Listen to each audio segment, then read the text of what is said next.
Let us cook lengua, dila ng baka. Masarap. Yummy. Much love in the kitchen.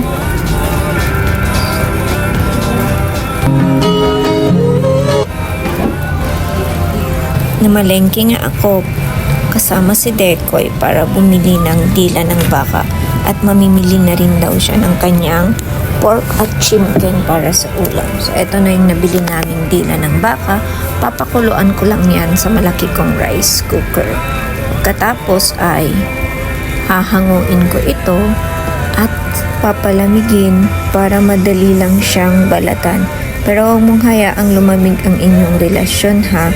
Pag malamig na ay hihiwain ko ito sa gitna at babalatan na siya.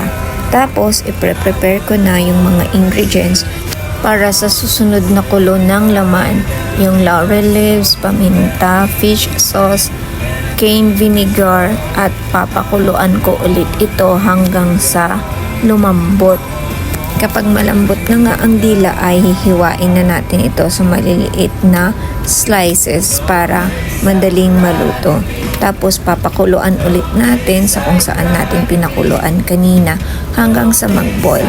While nagluluto ay prepare ko na rin yung mga iba pang ingredients. And here are the ingredients. See the description box na lang po. Naghiwa na rin ako ng mga sibuyas kasi matagal yung time na mag-boil siya. At nag-drain na ako ng mga mushroom.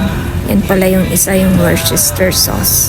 Sinunod ko ding hiwain ang bawang at pagkatapos ay I will soak this one sa butter.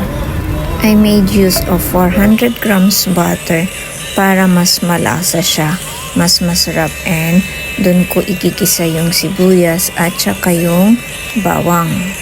After ko siya magisa, konting mekos lang hanggang sa matunaw yung butter, and isusunod ko ng isa lang yung nahiwa-hiwang dila ng baka kanina.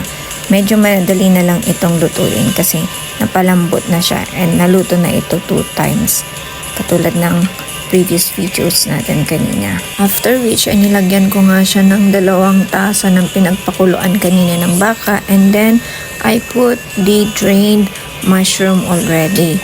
At saka tayo naglagay ng Worcester sauce and the grated cheese na grenade natin kanina. Let it boil, and afterwards ay lalagay na natin yung all-purpose cream natin. And then mix muna, tapos let it boil again hanggang sa totally nakuha mo na yung lasa. Pwede ka ring maglagay ng asin kung gusto mo, and ready na ang ating food. Tara kain!